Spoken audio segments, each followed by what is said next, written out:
So hi guys, welcome to my channel mama and baby care. आज मैं आपसे share करूंगी कुछ इंपॉर्टेंट टिप्स लेबर पेन से रिलेटेड। तो लेबर पेन को आप कैसे कम कर सकते हैं। अब लेबर पेन तो होगा ही होगा, वो तो ऑब्वियस सी बात है, पर उसको कम करने के लिए अगर आप कुछ टिप्स फॉलो करोगे तो फिर वो पेन जो है वो कम हो जाएगा, उसकी इंटेंसिटी कम हो जाएगी। तो उसको कम करने के लिए वही टिप्स मैं आपसे शेयर कर रही हूँ जो मैंने जेन्युइनली फॉलो किए थे अपने टाइम पे, और मुझे सच में पता ही नहीं चला कब डिलीवरी हो गई। पेन मतलब मेरा 1 आवर भी नहीं रहा, और इतना ज़्यादा नहीं था कि बहुत ज़्यादा हो।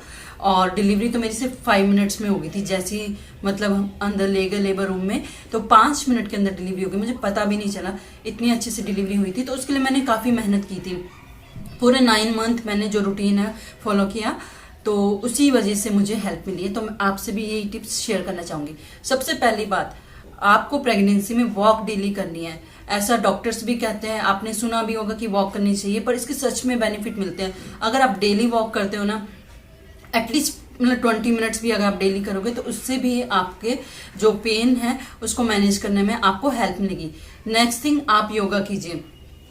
योगा जैसे कि प्राणायाम, ये जो प्राणायाम होते हैं ना, ये हमारी ब्रीदिंग को कंट्रोल करते हैं। अगर आप डेली प्राणायाम करोगे, जैसे अनुलोम विलोम हो गया, ये आपको करना, अगर ये भी आप 15 मिनट करोगे तो ये आपकी ब्रीदिंग को कंट्रोल करता है। और जब लेबर पेन होता है ना, तो उसमें ब्रीदिंग से ही रिलेटेड है। अगर आप ब्रीदिंग में कंट्रोल रख पाए तो आप लेबर पेन को मैनेज कर सकते हो। तो ब्रीदिंग कंट्रोल करने के लिए योगा से बेस्ट कोई भी चीज नहीं है। तो नेक्स्ट थिंग, आप ध्यान रखिए कि आपको फिजिकली एक्टिव रहना पूरी प्रेगनेंसी में। जितना आप एक्टिव रहते हो, आप घर के काम के थ्रू एक्टिव रह सकते हो। घर के काम भी अगर आप थोड़ा थोड़ा करते रहते हो तो उससे भी आप फिजिकली एक्टिव रहते हो। ज्यादा बेड रेस्ट ना करें अनलेस कि आपको डॉक्टर ने ना कहा हो। अगर डॉक्टर ने कहा है सारी कंडीशन ठीक है तो फिर आपको फिजिकली एक्टिव रहना चाहिए किसी भी मीडियम से, चाहे वॉक करके, एक्सरसाइज करके, और घर के काम से भी आप फिजिकली एक्टिव रह सकते हैं। जितना आप खुद को एक्टिव रखोगे उतना ही आप अपने लेबर पेन को मैनेज कर पाओगे, और लेबर पेन भी कम होगा। जितना आप एक्टिव रहोगे पूरी प्रेगनेंसी में उतनी अच्छी डिलीवरी होती है। और नेक्स्ट थिंग है डाइट। डाइट बहुत इंपॉर्टेंट है। ऐसा बार बार आपको डॉक्टर्स भी एडवाइस देते होंगे अच्छे से खाओ, या आपने सुना होगा।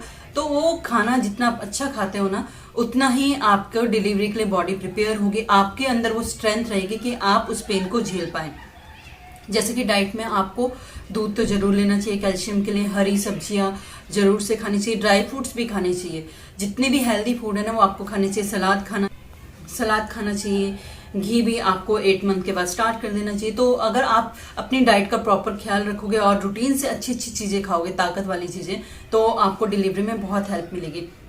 तो फ्रूट्स भी खाइए, ड्राई फ्रूट्स भी खाइए, वेजिटेबल्स भी खाइए, ग्रीन वेजिटेबल जैसे आजकल बहुत आ रही है ना विंटर्स में, तो अच्छे से खाइए। जितनी भी हरी सब्जियां जितना खाओगे ना उतना आपका आयरन भी बढ़ेगा।